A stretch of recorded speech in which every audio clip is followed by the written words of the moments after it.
Pembahasan hari ini akan menyenangkan sekali karena kita akan mulai masuk ke tipe karma. Dan tipe karma yang pertama yang kita akan bahas adalah tipe karma yang kita buat di kehidupan sekarang. Nah, ini sangat penting sekali. Sangat penting sekali. Kenapa? Karena karma di kehidupan sekarang ya murni kita ya. Kita yang buat oleh diri sendiri, karena diri sendiri, dan untuk diri sendiri. Itulah slogan karma pada kehidupan masa ini. Nah, kita bilang ya, ketika seorang bayi baru dilahirkan, kan begitu dilahirkan masih mempunyai seperti selembar kertas yang putih, tidak kena noda. Nah, mengapa akhirnya bayi ini mempunyai banyak noda? Itu akan dibahas. Dan juga kita kan juga membahas sudut pandang karma ini ya. Bukan dari spiritual, bukan dari agama. Jadi kalau misalnya nanti ada yang ngomongin balikin mengenai agama, sudah dibilang dulu ya, kita tidak membahas agama.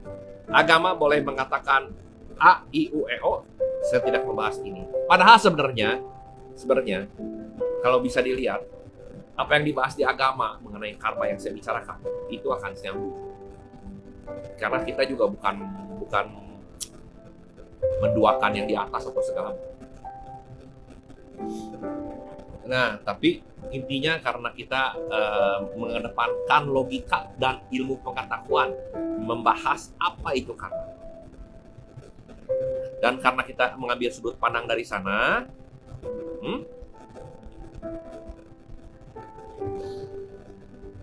ini akan terus berulang-ulang ya. Dari pertama kan kita terus ulang ya. Apa itu otak, apa itu perasaan, apa itu logika, dan lain-lain. Kenapa? Karena kertas putih diisi itu berdasarkan dari tingkah laku dan perbuatan kita. Dan tingkah laku dan perbuatan itu sangat ditentukan oleh bagaimana cara kita berpikir dan bagaimana cara kita mempunyai perasaan terhadap satu situasi dan kondisi tertentu.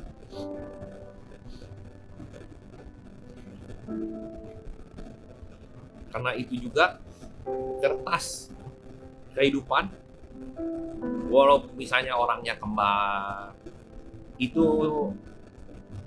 kita bisa ngomong bahwa hidupnya mirip, hampir sama, tapi kan berbeda. Karena kan mereka itu dua individu yang berbeda ya. Jadi lembar kertas, lembar kehidupan, cerita kehidupan itu unik dan berbeda antara satu dengan yang lainnya.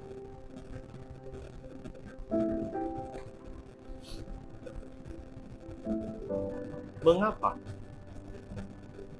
Seperti sudah dibilang ya. Karena setiap buku kehidupan yang ditulis itu ditulis berdasarkan orang tersebut punya cara pandang, ya sudut pandang ya, cara pikir, dan mindset. Makanya itu berbeda.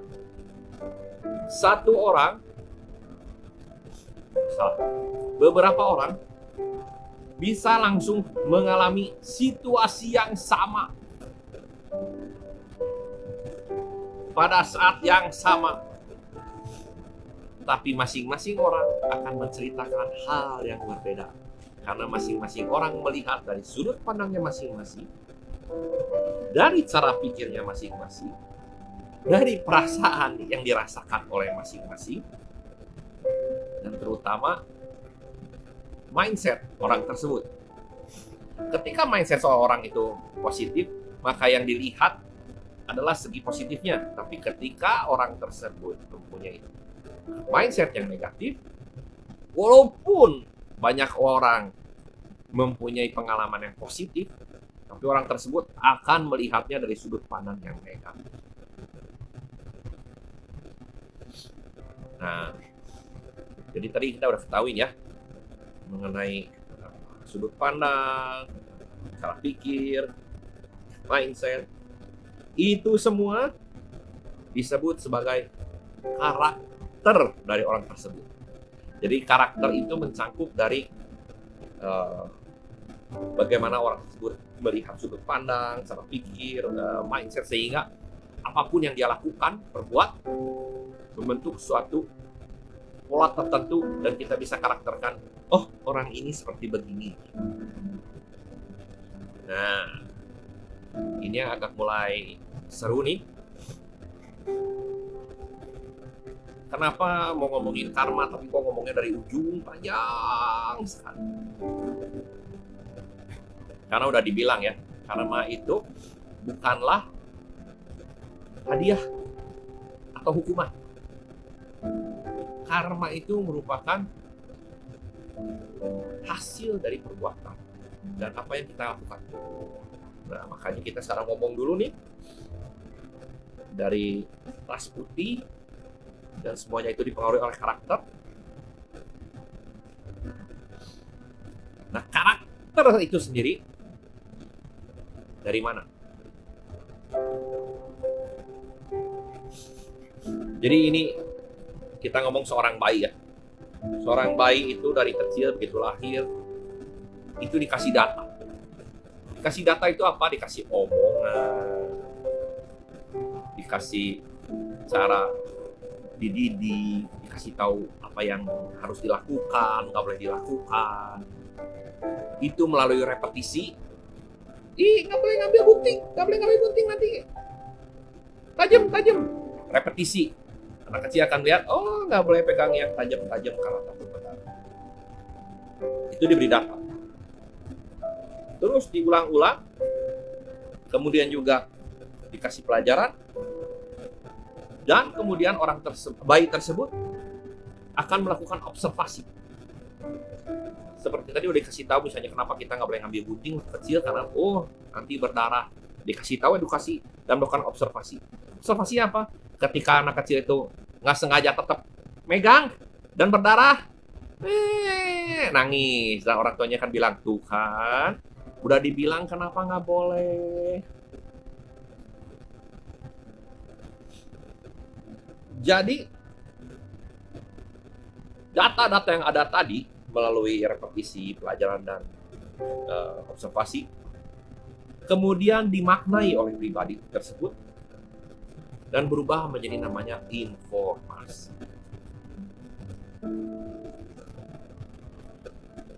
Ini apakah sudah yang halo Hendra, halo Faye. Wah, ini teman-teman saya di IG juga banyak ya. Ada Sandi, ada Leo, ada Dewi, Once, Steven, thank you. Kita lanjutkan lagi. Habis data diolah menjadi informasi. Nah, informasi ini akan diberikan ketiga kelas, ketiga input. Satu yang dibilang logika, yaitu pikiran sadar. Walaupun pada hakikatnya anak kecil itu dibilangnya masih belum punya pikiran sadar ya. Pikiran sadar itu timbul setelah seorang anak mengalami akil balik. Pikiran sadarnya baru kebuka. Artinya ketika mengalami akil balik, seorang anak, seorang individu akan dapat baru mengetahui mana yang betul, mana yang salah. Sebelumnya lebih banyak dipengaruhi oleh perasaan. Makanya ketika orang dibilang kalau masih kecil itu lebih gampang untuk belajar karena pikirannya lebih banyak subconscious daripada conscious. Pikiran bawah sadar lebih peka daripada pikiran sadar. Nah, jadi informasi ini akan dikirim kepada logika, dikirim juga kepada perasaan, dan dikirim juga kepada satu lagi yang disebut pikiran tak sadar. Nah, pikiran tak sadar itu apa? Kalau pikiran sadar itu lebih merupakan logika, ketika kita saat ini sadar dan berbicara dan melakukan suatu aktivitas, itu yang kita lakukan dengan menggunakan pikiran sadar, kita menggunakan logika. Perasaan yang saya alami sekarang, pikiran yang datang sekarang, semuanya diatur logika. Ketika ini habis, ketika ini sudah lewat, yang ada sisanya itu akan diproses menjadi emosi. Emosi adalah yang disimpan di pikiran bawah sadar. Seperti yang minggu kemarin sudah dibilang ya, pikiran bawah sadar kan memikirkannya hanya mengenai pain dan pleasure. Logika benar atau salah. Dan ada satu lagi, sekarang kita akan bahas mengenai pikiran unconscious. Unconscious itu sebenarnya adalah hasil gabungan perasaan dan pikiran yang paling dalam. Nah, kita kalau misalnya nih bikin kopi, yang di atas ceritanya bubuk kopi. Yang di atas itu yang paling kelihatan, kan kecil nih bubuk kopi. Nah, itu pikiran sadar. Nah, yang di bawah, yang banyak, kopinya gitu, kopi susu, pikiran bawah sadar. Ampas yang paling bawah, itu pikiran tak sadar. Itu hasil gabungan yang atas sama yang bawah. Paling dalam. Paling susah untuk dimengerti. Memerlukan teknik khusus untuk sampai ke sana. Makanya ketika kita ngomong pikiran sadar logika, bawah sadar menjadi perasaan, tak sadar menjadi hasrat atau gairah. Nggak tahu nih apakah masih ingat atau enggak nih. Halo Charles, waktu pertama kali saya ngomong ketika seseorang menginginkan seks, itu mungkin logika menginginkan seks. Perasaan menginginkan ketenangan. Dari seks kan ada macam-macam itu. Tapi hasrat sebenarnya adalah menjadi berarti bagi seorang manusia, karena ketika Anda melakukan seks, ini kita ngomongnya secara dewasa, ada konektivitas. Tentu ini ngomonginnya seksnya dengan pasangan yang benar ya, bukan yang hanya enaknya doang. Jadi Anda melakukan itu, hasratnya adalah Anda melakukan koneksi dengan seseorang. Karena manusia itu makhluk sosial, kita nggak bisa hidup sendiri. Ketika kita sendiri, walaupun Anda bilang bahwa saya nggak apa-apa hidup sendiri, tapi dasar hasrat paling dalam nggak bisa. Harus ada orang tertentu. Ya. Nah, informasi yang tadi masuk dari logika, perasaan, dan hasrat itu semua dimanifestasikan menjadi perbuatan. Perbuatan itu kadang-kadang ada yang lebih ke menjurus karena kebutuhan, yaitu logika ya. Karena kita berpikir, kita menjadi butuh sesuatu. Apa yang kita rasakan menjadi keinginan. Dan apa yang paling dasar itu ya menjadi hasrat atau gairah. Nah, itu akan dibuat menjadi sebuah perbuatan. Nah, perbuatan ini mana yang lebih kuat? Kalau kebetulan keinginan yang lebih kuat, ya kita akan berbuat sesuai dengan keinginan. Contoh. Laki-laki paling gampang. Kayak saya nih, kan seneng Superman. Ketika ada sesuatu berbentuk Superman, ingin. Otak saya ingin. Kenapa ingin? Inginnya, saya suka Superman gitu loh. Terus, butuh nggak? Nah ini, maaf ya, keinginan itu dari perasaan. Ingin. Semuanya ingin. butuh dipikirnya dari logika. Biasanya sebenarnya kita nggak butuh. Semua yang ada kayak gitu itu nggak butuh. Itu secara logika nggak masuk. Tapi secara emosional itu memenuhi syarat kita menjadi bahagia. Ya itulah mungkin hasratnya adalah menjadi bahagia. Salah satunya adalah dengan mengoleksi yang hal berbentuk yang kita sukai, itu misalnya superhero atau Superman. Jadi ketika kita berhadapan dengan satu situasi, butuh nggak? Mungkin nggak butuh. Nggak butuh lah. Butuh kan harusnya barang itu akan berguna. Biasanya juga nggak tahu gunanya untuk apa. Seperti mainan-mainan saya cuma disimpan aja di sana.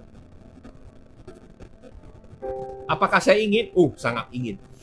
Makanya untuk seorang kolektor selalu ada peribahasa, lebih baik menyesal membeli daripada menyesal tidak membeli.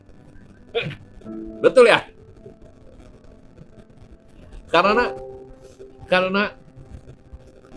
perasaan itu 88%. Selalu lebih menang daripada otak.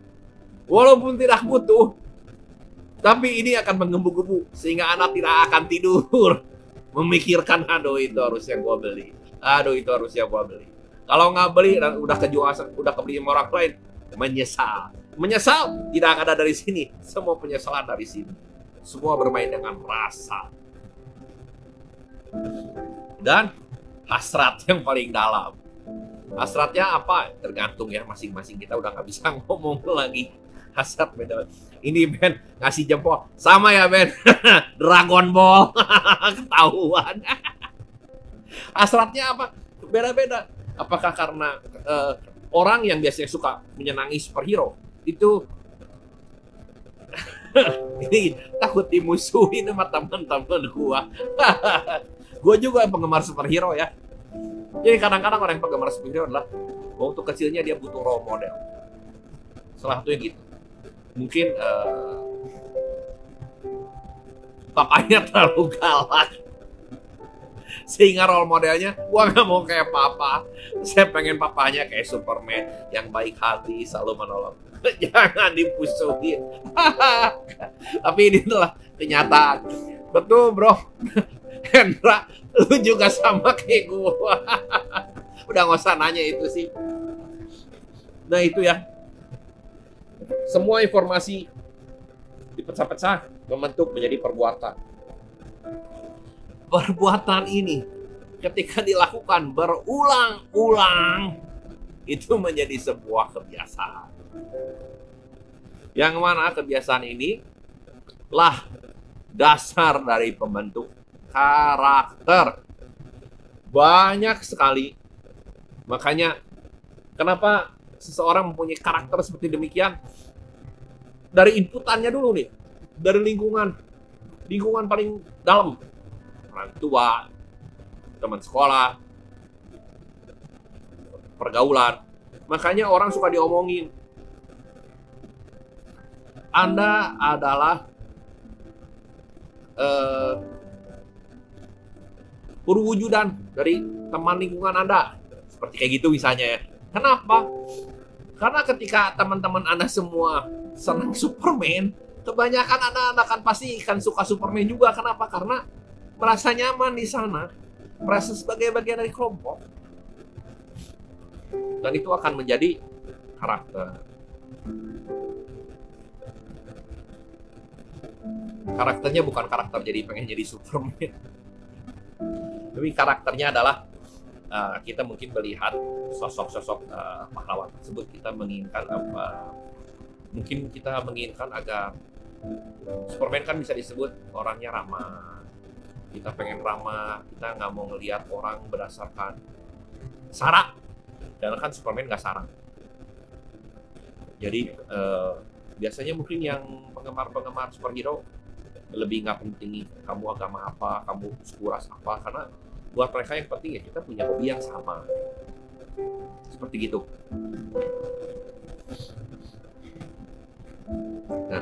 Nah, contoh-contoh yang lebih konkret lagi adalah misalnya cara-cara kenapa orang itu gampang mencari uang. beberapa orang tuh gampang sekali mencari uang, beberapa orang tertentu sangat susah sekali untuk mengumpulkan uang. Yang sepertinya adalah kalau kita ngomong secara jujur, mau lihat dari agama atau segala apanya, yang di atas yang berkuasa itu memberikan berkat pada kita semua secara berkelimpahan, semua tanpa pandang bulu. Tapi kenapa ada beberapa orang yang bisa mempunyai rezeki yang bagus lah kasarnya, punya uang, kaya, atau yang lain ya pas-pasan. Itu tergantung dari hasil didikan dari kecil. Misalnya anak kecil dari kecil dikasih tahu cara mengatur uang. Yang saya tahu, misalnya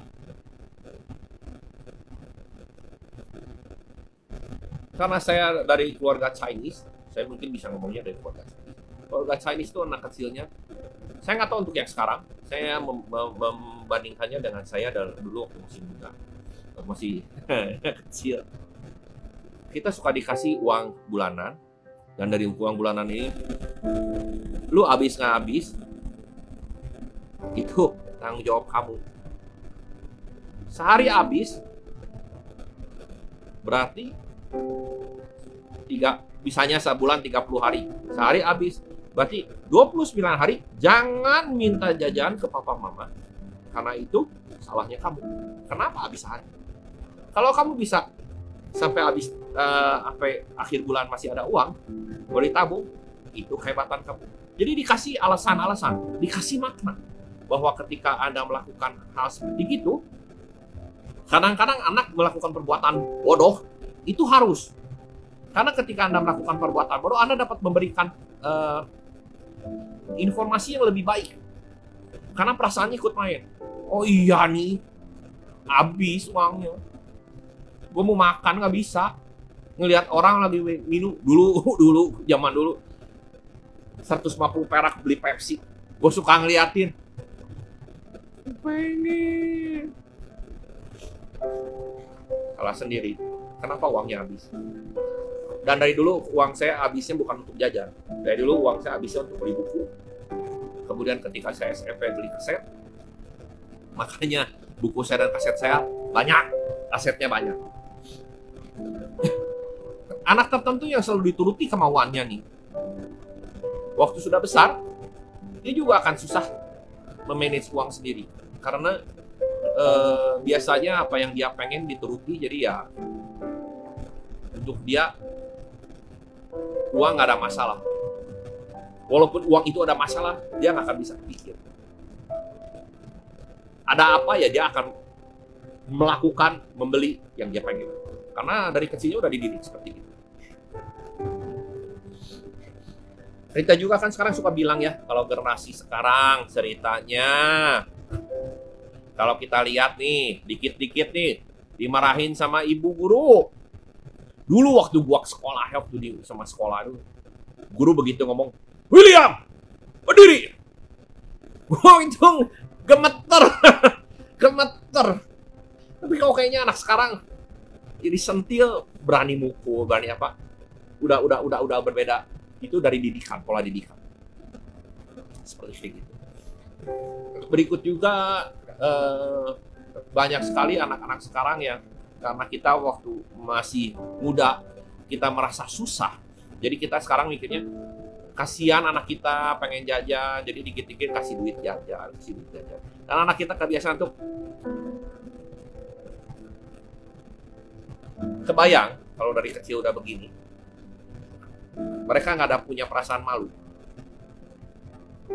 Kedepannya, setiap kali meminta sesuatu kepada siapapun tanpa memandang bulu, mereka nggak punya rasa malu.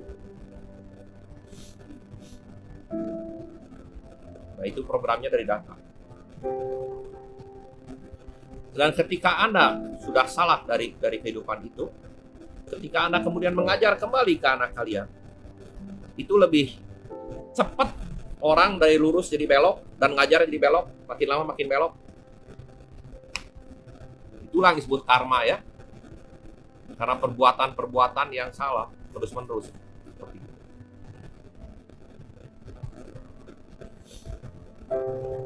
Untuk sekarang, untuk saat ini, Apakah ada pertanyaan? Ini masih banyak deh. Kayaknya nggak akan habis. Nggak akan habis. Kalau dihabisin, ini sejam lebih nih kita cuma ngomongin kayak gini doang. Kayaknya kita harus diomongin lagi minggu depan. Karena sampai segini aja masuk nggak? Ngerti dulu nggak? Cara menjadikan karakter. Habis menjadi karakter, kita ke depan nanti kita akan ngelihat lagi kenapa akhirnya itu bisa terjadi karma di masa sekarang. Ini kayaknya kalau jadiin satu workshop lumayan. Catatannya aja halamannya banyak. Apakah ada pertanyaan? Bro and sis?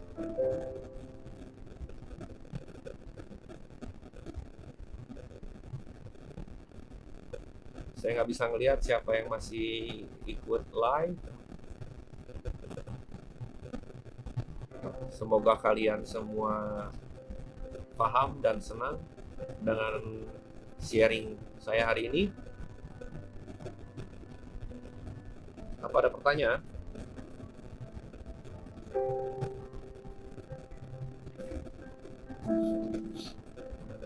Kalau nggak ada, saya akan lanjut.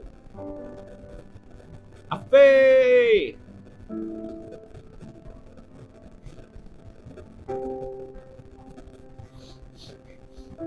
Tadi kita sudah.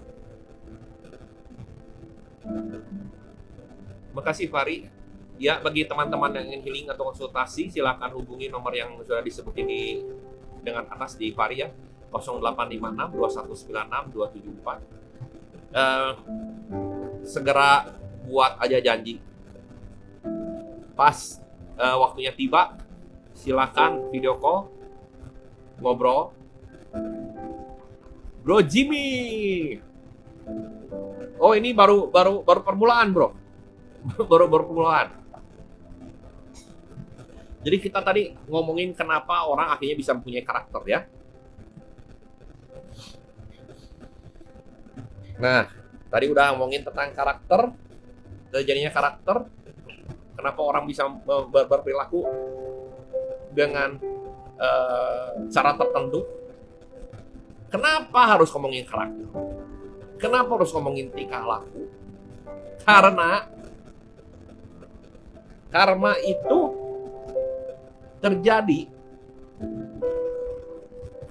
bila ada interaksi. Baik itu interaksi dengan diri sendiri. Nah, ini mungkin orang bingung. Interaksi dengan diri sendiri, apa maksudnya? Lah, kita aja kan ada perumpamaan. Gimana kamu bisa mencintai orang lain kalau kamu tidak mencintai diri sendiri? Jadi itu artinya Anda berinteraksi dulu dengan diri sendiri. Apakah Anda merasa nyaman? Dan biasanya kalau tidak nyaman itu pikiran, perasaan tidak sinkron. Apalagi dengan desire, udah nggak usah ngomong. Jadi karma itu akan terjadi bila ada interaksi, mau kita dengan diri sendiri, mau kita dengan orang lain, nah yang paling banyak ya dengan orang lain, dan kemudian dengan lingkungan sekitar. Itu kan.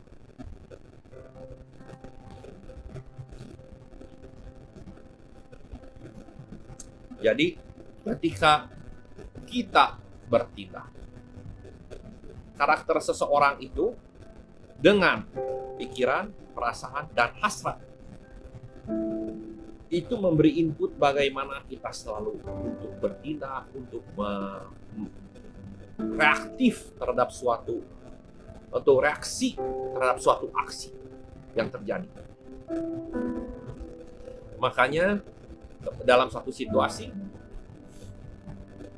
misal ketika kita diam di satu tempat dan ada omongan bahwa ada kebakaran, walaupun reaktif orang-orang itu kebanyakan sama itu lari, tapi ada beberapa orang yang akan mengutamakan orang lain dulu. Ada beberapa orang yang akan mulai mencoba mengatur agar keluarnya dengan baik. Terutama orang-orang yang biasanya suka melatih diri ya. Jadi mereka sudah tahu apa yang harus dilakukan. Kontrol dirinya sangat baik.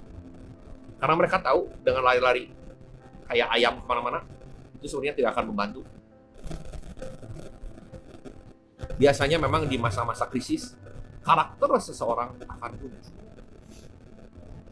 Itu pula ketika masa susah, karakter seseorang akan muncul ke depan.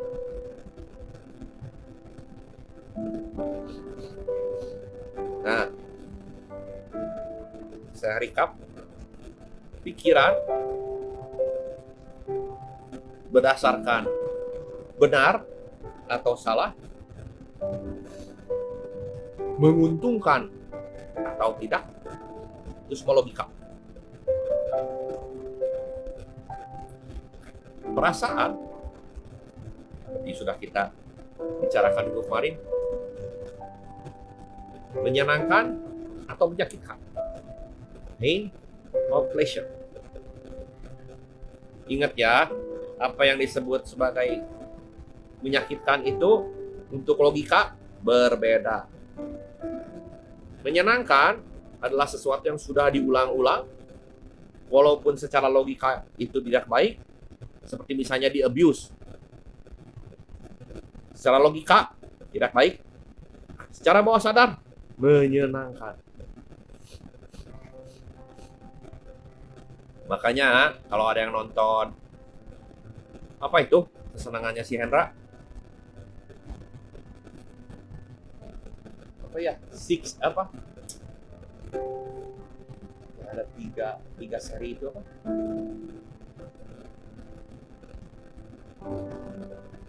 Bukan, film apa tuh?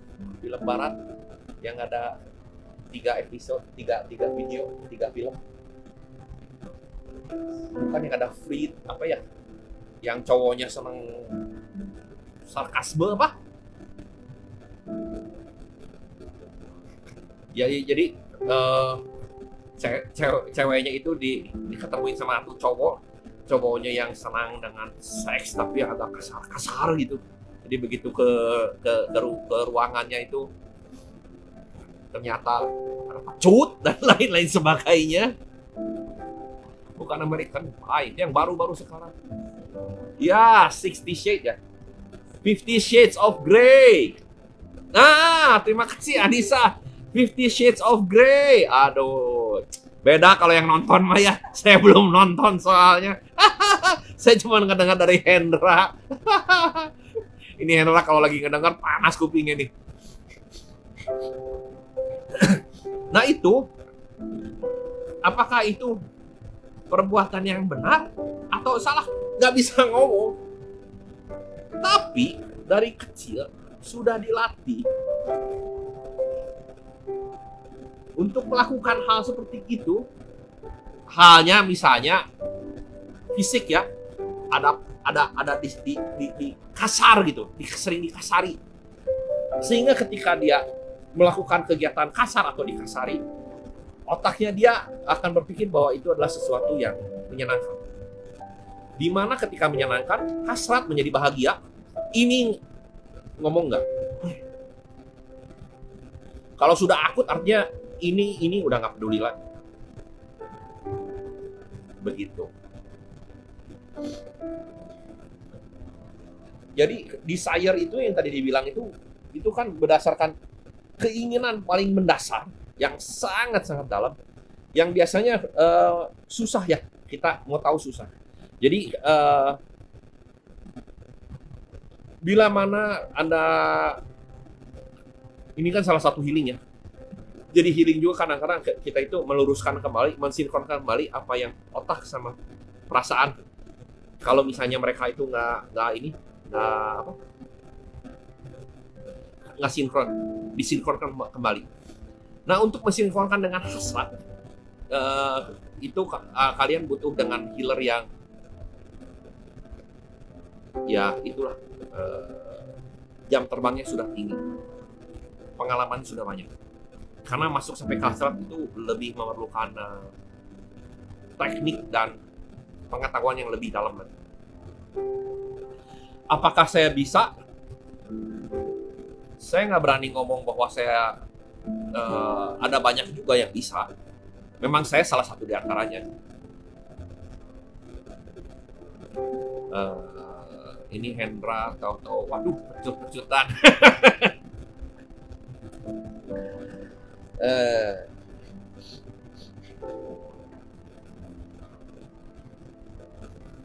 Nah, ini masih ada setengah lagi mengenai pembahasan karma di masa sekarang.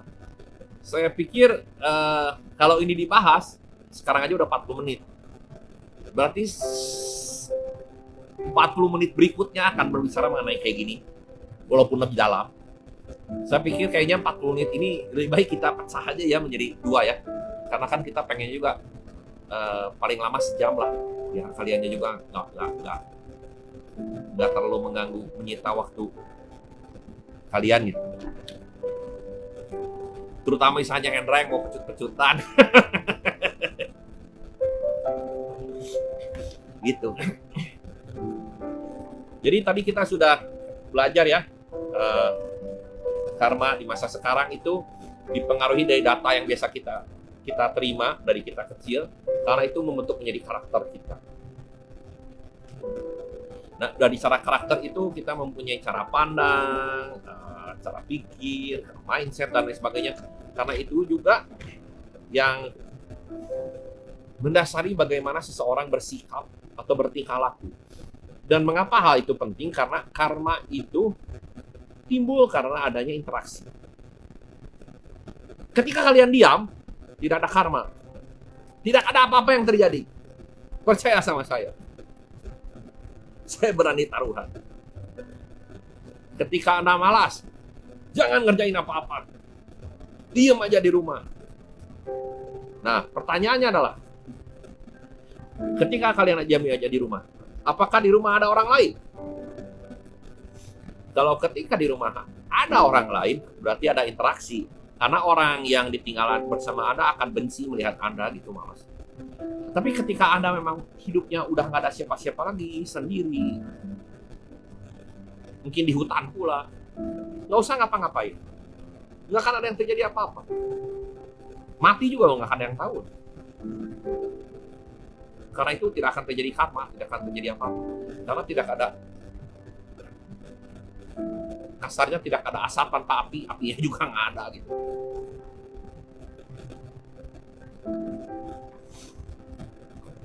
Bagaimana teman-teman? Apakah ada yang ingin ditanyakan? Apakah ada yang ingin dibahas? Biasa banyak mendapatkan dari Joe Jimmy. Baru diomongin biasa itu, my bro nanya, dan pertanyaan Bro Jimmy itu menyenangkan. Bro, dengan pengaruh karma ini, apa jadi membatasi pencapaian pada target-target yang sudah kita tentukan?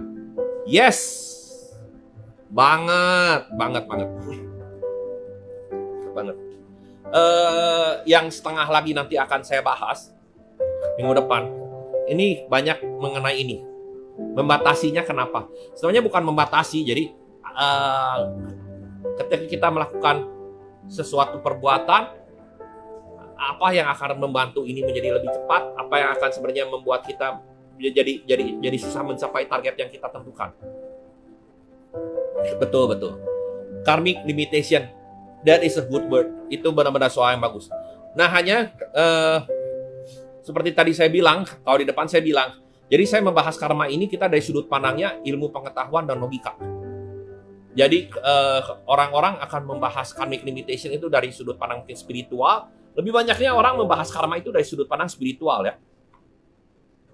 Ini bukan agama tapi spiritual.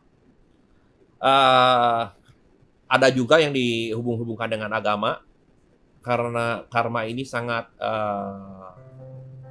kencang sekali pengaruhnya dalam kehidupan agama Buddha dan Hindu terutama. Tapi sebenarnya juga kalau dari penjelasan para biksu atau pemuka-pemuka agama Buddha dan Hindu sendiri,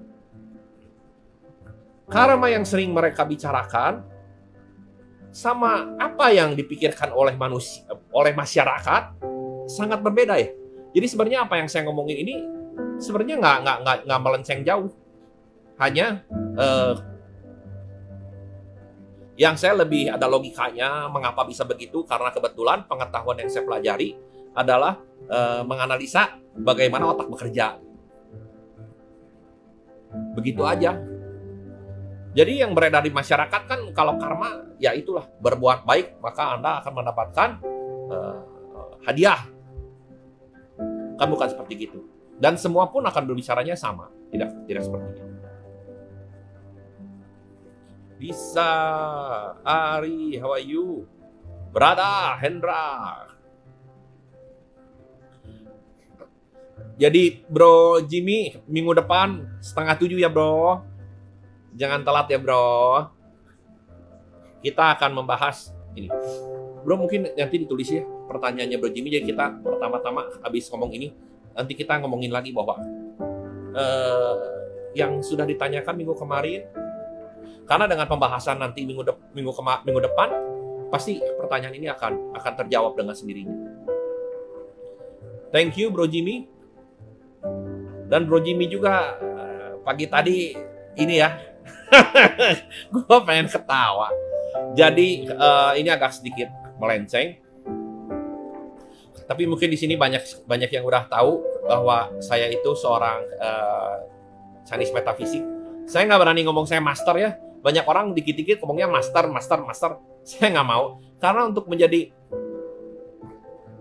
saya tuh belajar metafisik udah 15 tahunan. Untuk 1-2 aliran yang saya pelajari. Ada yang baru beberapa tahun terakhir. Sampai detik sekarang masih terus belajar ya. Jadi saya nggak bisa ngomong saya master. Karena makin dalam, makin ini, ternyata makin dalam lagi dan makin besar dan makin luas lagi. Jadi saya nggak pengen ngomong bahwa saya master. Saya bisa disebut mungkin saya seorang ahli, mungkin ya ahli dalam bidang situ. Saya nggak mau disebut master, ahli karena saya memang memfokuskan diri di sana. Jadi kalau dari Chinese metafisik, pola dunia apa yang akan terjadi itu sebenarnya sudah bisa dikalkulasikan dan bisa dihitung. Yang saya pernah bicara dengan Bro Jimmy adalah secara garis besar tiap 20 tahun sekali itu ada perubahan dari cara dunia memandang segala sesuatunya. Itu terutama berhubungan dengan kita ngomongnya apa ya bro? Laki-laki itu. Jadi tahun 84 sampai 2004 itu disebutnya periode 7. Sekarang itu 2004 sampai 2024 itu disebutnya periode 8 sekarang. Dari 2024 sampai 2044 itu disebutnya periode 9. Jadi periode 7 sampai periode 8 adalah periode di mana laki-laki powerful. Ketika perbedaannya adalah periode 7, laki-lakinya lebih manly, lebih berotot, lebih maskulin, lebih young. Makanya kita bisa ngelihat bintang film tahun 80-an sampai 2000-an itu yang terkenal itu kan Stallone, Arnold, Van Damme, yang muscle-nya. Van Damme juga kan agak terakhir ya. Mereka dulu. Karena Stallone sama Arnold. Karena udah mulai ke sini laki-lakinya ototnya mengecil. Van Damme baru keluar.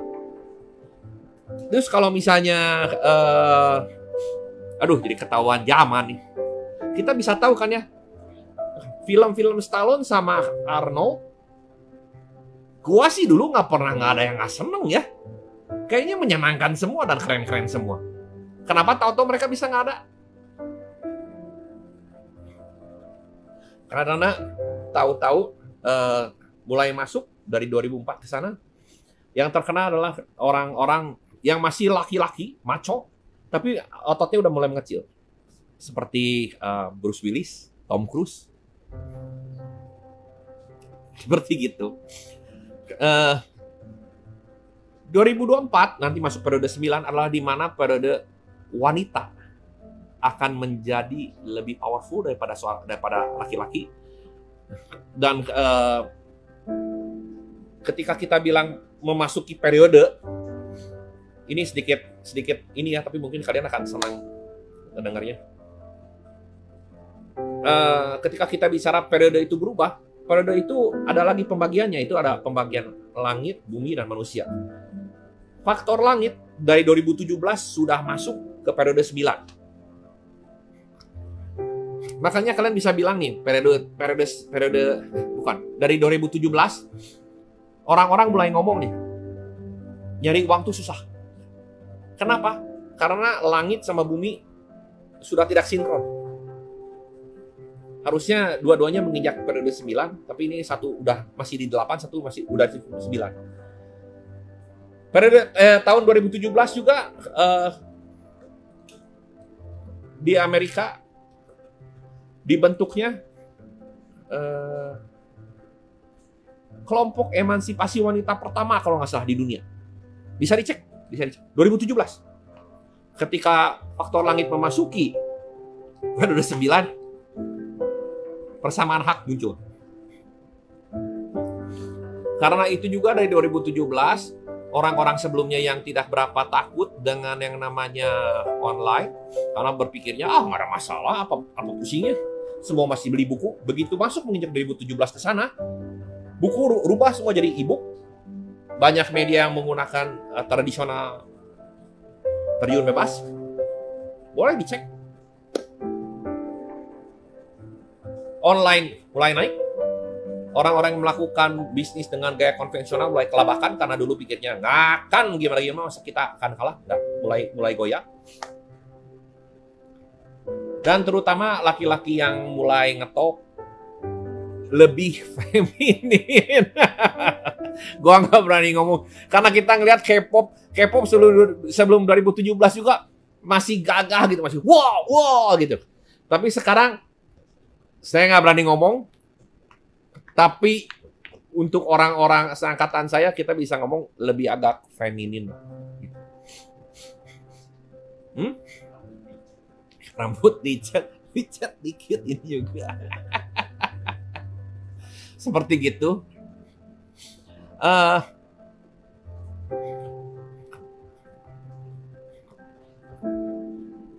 Ada juga pengaruhnya terhadap wanita. Saya ingin kasih tahu ini ya. Ini banyak orang belum tahu. 84 kan cewek itu yang pinggangnya ramping. Ketika body laki-laki itu sangat powerful, besar. Body perempuan yang diinginkan juga yang sangat pinggangnya kecil banget, ininya besar. Karena mereka menginginkan body yang seperti begitu. 2004 sampai 2024 berubah, tidak menjadi yang kecil begitu, tapi berisi. Jadi wanita yang disebut seksi itu kan berisi ya, yang berisi Kim Kardashian gitu, plummy, curvy, berlekok-lekok, curvy. Berita baiknya, untungnya yang agak sedikit plumpy, yang sedikit berisi gitu. Dari 2017 juga sudah ada ngomong ya, model itu nggak boleh yang harus gitu, tampil apa adanya. Bahkan mulai timbul model-model yang big size, big is beautiful, big apa? Big beautiful woman. Karena itu ketika nanti 2024 masuk, selama 20 tahun itu, untuk wanita yang mempunyai ininya agak lebih empuk-empuk gitu, itu yang laku gitu. Gimana ngomongnya? Yang akan lebih digemari. Jadi secara kayak gitu juga,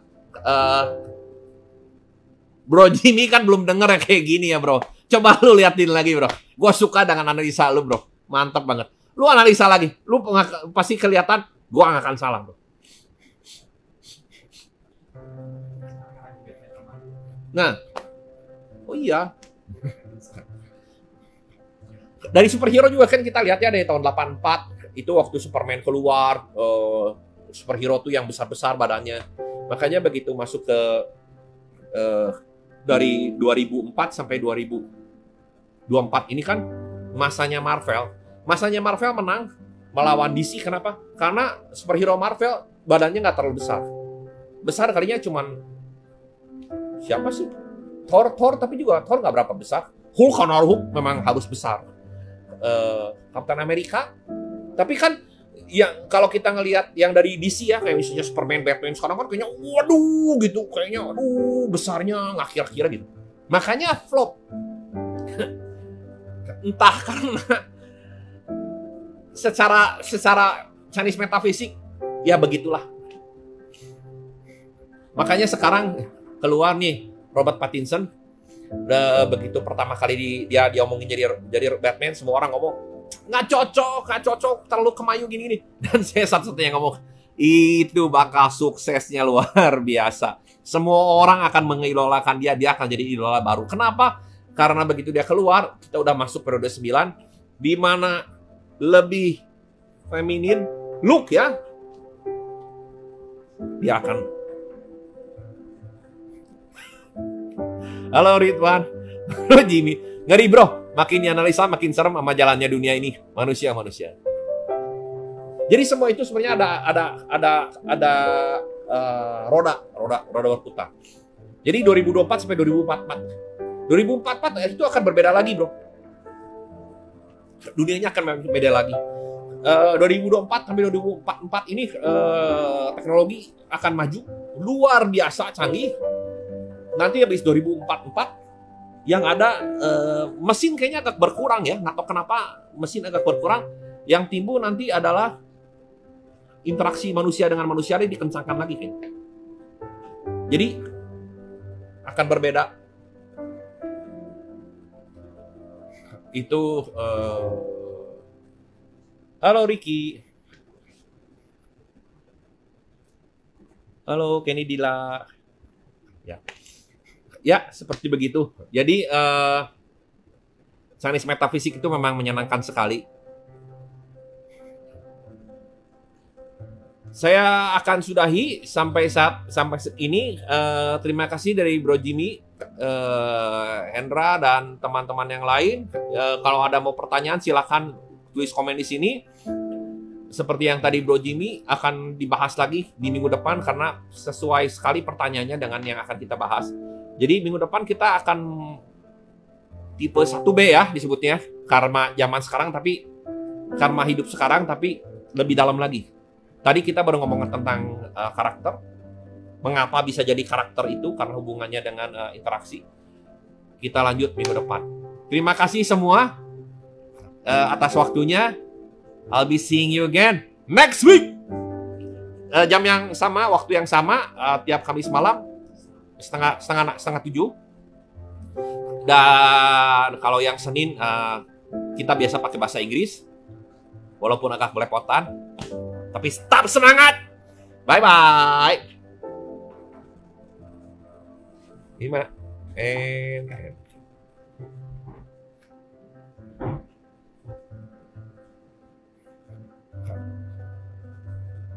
Lumayan ya bro?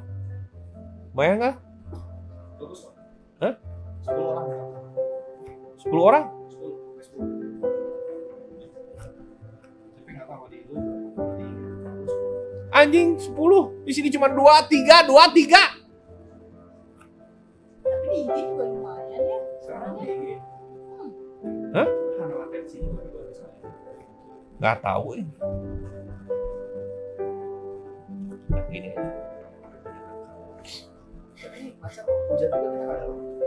Nggak ada, tapi tetap kita nyoba itu ya. Title Karma bagian 1A. 4A ya. 4A.